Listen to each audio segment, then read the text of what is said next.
Судбината знае да си поигра со одредени лица и луѓе, но затоа тука се институциите на системот кои што експресно реагираат онаму каде што има потреба. Но за жал ова што предмалку го најави и ти, Иван, и јас ке го повторам уште еднаш, навистина не знаеме да кажеме дали станува збор за човечка судбина или некој навистина сака да ги оцрни институциите на системот.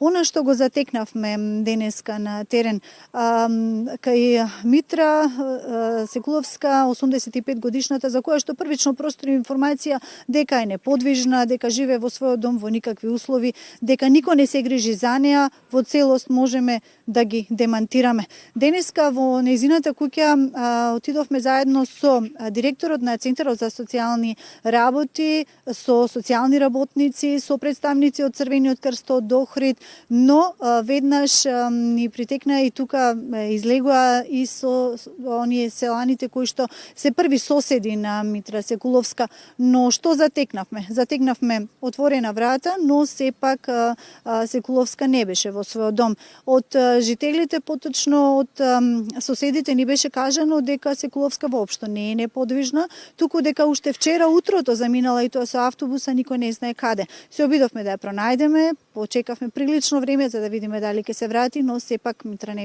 не се врати до оној момент дека ние бевме тамо. Нако имам информации дека зема пензија, и тоа солидна пензија за своја потреба, може да се каже. Дека условите во кои што живее не се воопшто добри, тоа можеме да го потврдиме. Значи една трошна куќа која што е навистина во влага, но затоа пак тука се институциите кои што веднаш реагираат, како што веќе кажав. Од Центарот за социјални работи ни кажа дека веднаш испратиле и парична помош, еднократна парична помош, затоа што не ја следува социјална помош, затоа што уште еднаш ќе напоменам Секуловска зема пензија. Еве, да одиме поред. Најпрво предлагам да погледнеме изјавата на првите соседи на Секуловска, кои што велат дека редовно и протекнуваат на помош за се што и треба, онолку колку што можат да помогнат, нели? Првите соседи се секогаш и за добро и за лошо тука. Предлагам да погледнеме најпрво изјавата на претседателот на местната заедница, кој што воедно и прв сосед на Секуловска, да видиме што тој изјави. Последно пред некој ден пукна да беше чешмата, таа не беше тука, јас како комшија отидов и затворив шиберите. Да не се поплавуваат и да не течи џабе водата. Значи секогаш кога можеме ние, како што можеме и помагаме.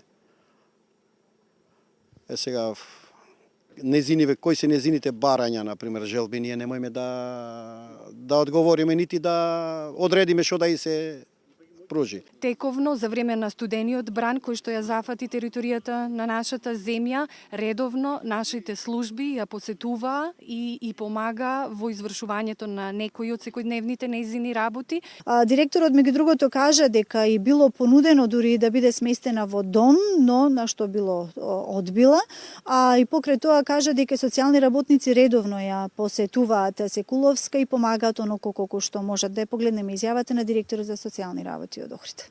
Во врска со случајот за лицето Митра Секуловска, ве известуваме дека Центарот за социјална работа Охрид во рамките на своите надлежности, согласно Законот за социјална заштита, во досекашниот период веќе имат постапено и превземени се низа на мерки и активности со цел на утврдување на фактичката состојба.